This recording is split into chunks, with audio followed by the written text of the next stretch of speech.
पंढरपुर में एक बहुत बड़ा धनी सेठ रहता था। उसके यहाँ तुलादान का उत्सव हुआ। उसने अपने को सोने से तौलकर नगर के सभी लोगों को सोना दिया। सेठ ने लोगों से पूछा कि कोई रह तो नहीं गया। तब लोगों ने कहा, श्री नामदेव जी भगवान के बड़े प्रेमी संत हैं, वे रह गए हैं। सेठ ने कहा, उन्हें बुलाकर लाओ। सेठ के नौकर मुनीम बुलाने गए। उन्होंने कहा, दान ब्राह्मणों को दो, हमें कुछ भी नहीं चाहिए। यह कहकर बड़भागी श्री नामदेव जी ने पहली और फिर दूसरी बार लोगों को वापस लौटा दिया। पर तीसरी बार अति आग्रह देखकर वे सेठ के घर पर आए और सेठ से बोले, तुम बड़े भाग्यशाली हो, कहो हमसे क्या कहते हो।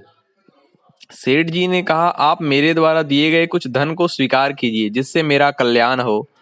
नामदेव जी ने कहा, तुम्हारा कल्याण तो हो गया, अब मुझे कुछ देने की प्रबल इच्छा है तो दीजिए।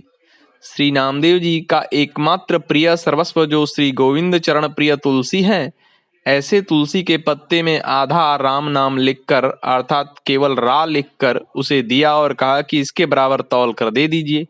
सेठ ने अभिमान पूर्वक कहा, महाराज क्यों हंसी करते हो, इतने थोड़े से सोने से क्या होगा, कृपा करके कुछ अधिक लीजिए, जिससे मुझ दाता की हंसी न हो।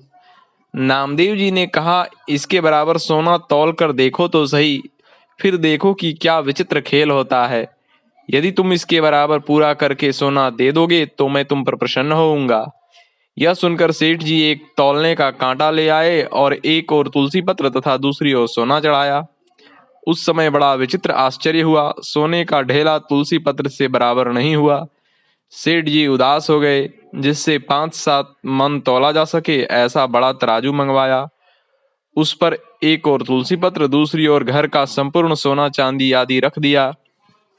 पूरा न पड़ने पर जाति कुटुंब वालों के घर से ला लाकर बहुत सा धन रखा, परंतु वह सब तुलसी पत्र के बराबर नहीं हुआ।